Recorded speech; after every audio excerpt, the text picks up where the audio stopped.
ആരിൽ നിന്ന് വീഴാന്നൊക്കെ പറയാൻ സാധാരണയല്ലേ? ആയിക്കോട്ടെ.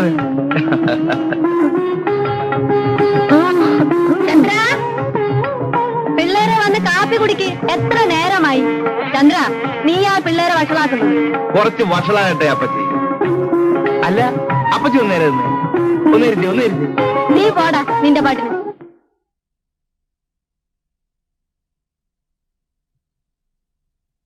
ആ, റെഡിമെയ്ഡ് കാപ്പിയോ?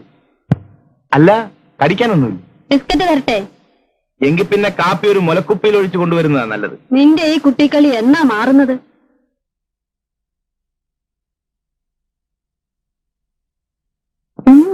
സാറേ, സ്വല്പം അടിക്കുന്നോ? വേണ്ട. എങ്കിൽ വലിയ സാറ് കഴിക്കേ. വേണ്ട.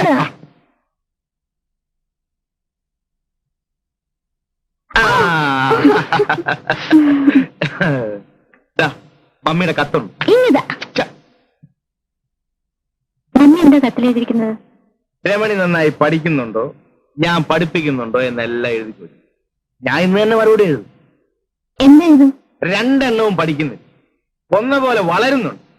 രമണിക്കാണെങ്കിൽ കണ്ണിൽ കാണുന്ന ചവറ് നോവലുകളാണ് വേണ്ടത്. അതുകൊണ്ട് എത്രയും പെട്ടെന്ന്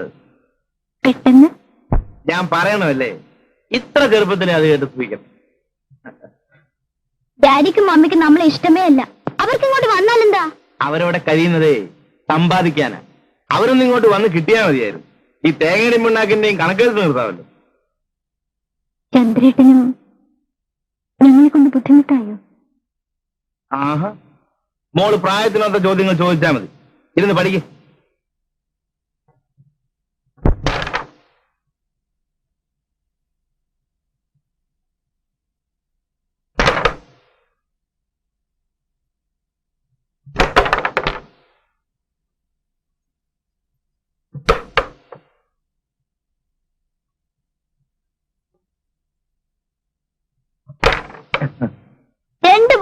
ജയിച്ചത്? ഓ പിന്നെ അടുത്ത ബോർഡ് ഞാൻ കളിക്കും. വേണ്ട, ഞാൻ കളിക്കാം. അത് പറ്റില്ല, ഞാൻ കളിക്കും. നീ എനിക്ക്, ഞാൻ കളിക്കട്ടെ. വെറുതെ വഴക്കുണ്ടാക്കാതെ. അടുത്ത ചാമ്പ്യൻ വന്നിരിക്കും. കഴിഞ്ഞ ബോർഡ് ഞാൻ തോറ്റു കൊടുത്തതാ. കുട്ടിയല്ലേ, കളി പഠിക്കട്ടെ എന്ന്. എന്നാ നോക്കാം. നോക്കുക എന്നും വേണ്ട, തോറ്റത് തന്നെ. ഇതെന്നും പറയുന്നതല്ലേ? ആഹാ, എന്നാ ഇപ്പൊ കാണിച്ചു തരാം.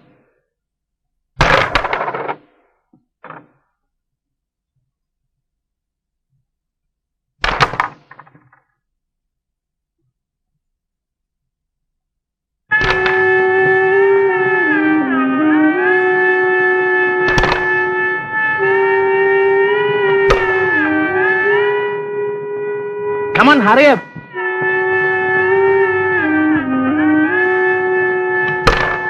ഇതെന്ന് പഠിച്ചു.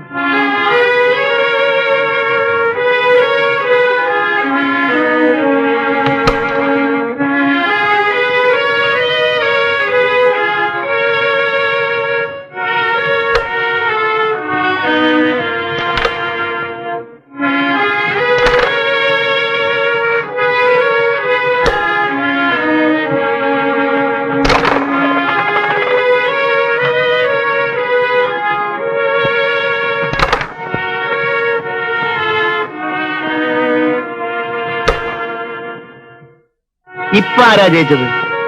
വിളിക്കുക കാന്താരിയെ.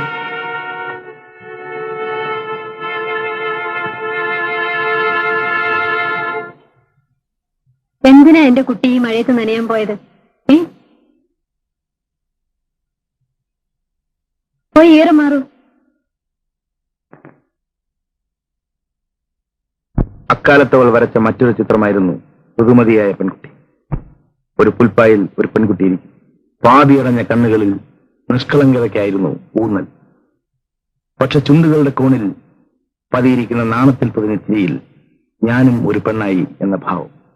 കറുത്ത കരയുള്ള മുണ്ടും കറുത്ത പുള്ളികളുള്ള ഇറക്കം കുറഞ്ഞ ജാക്കറ്റും, മാറിൽ കൂമ്പുന്ന യുവത്വം, കവിളുകളുടെ അന്ത്യത്തുടുപ്പിൽ നേർത്ത വിളർച്ച വ്യക്തമാക്കി. അവൾ ഉറക്കമായെന്ന് തോന്നുന്നു. കഴിഞ്ഞ അരമണിക്കൂറായി ഒന്ന് തിരിയാൻ പോലും കഴിയാതെ ഇവിടെ ഇരിക്കുന്ന എനിക്ക് ഇപ്പൊ രക്ഷപ്പെടാൻ തോന്നുന്നു. ഒച്ച ഉണ്ടാക്കാതെ പുറത്തിറങ്ങുകയാണ് വേണ്ടത്.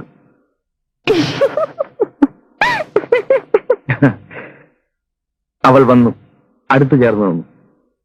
മയങ്ങി ഉറങ്ങുന്ന പ്രപഞ്ചം, ദൂരെ രാത്രിയുടെ സംഗീതം. അവളുടെ ചുമലിൽ കൈവച്ചുകൊണ്ട് അടുത്തു ചേർന്നത്. മതി ചേട്ടാ, സമയം ഒരുപാടായി, ഞാൻ ഇറങ്ങട്ടെ. വേണ്ട, കുറച്ചുകൂടി ഇരിക്കും ചേട്ടാ.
അനുസരിക്കുന്നില്ല, ഒന്നിങ്ങ് വന്നേ.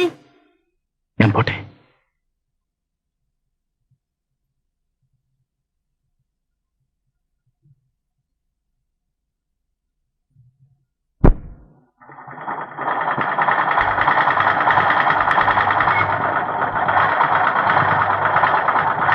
നീ പോയി വല്ലതും പഠിക്ക് രമണി. ചന്ദ്രേട്ടൻ എങ്ങനെയാ വീട്ടിലൊറ്റയ്ക്ക് കഴിയുന്നത്?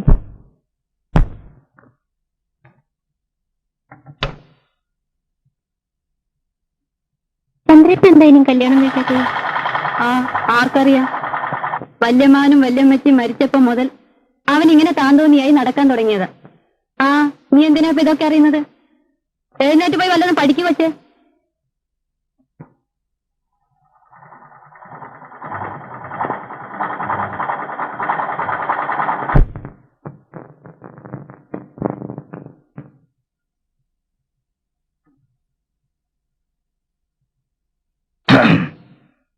ചേട്ടനും ഓഫീസിൽ പോയില്ലേ? എന്നും ഓഫീസിൽ പോയിട്ട് എന്താ ഒരു സുഖം? അല്ല, അപ്പച്ചേ പോരും. വൈകുന്നേരം ആവുന്നാ പറഞ്ഞത്.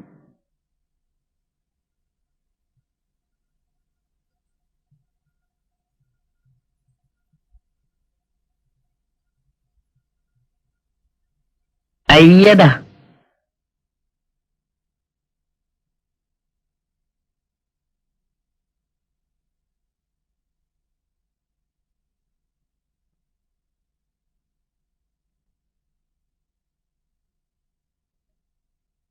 Delta D1